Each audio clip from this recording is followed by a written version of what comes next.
Hello. Welcome to Graceful Grammar Lessons. This lesson will cover the words knows and knows. Let's look at each one individually. Knows is the third-person singular form of the verb know, which means to have information, understanding, or awareness about something.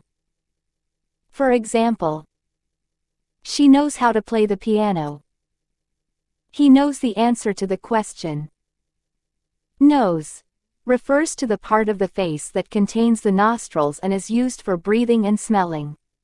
It can also be used metaphorically to refer to a person's sense of smell or curiosity. For example, he has a cold, so he can't breathe through his nose. She has a good nose for finding the best restaurants.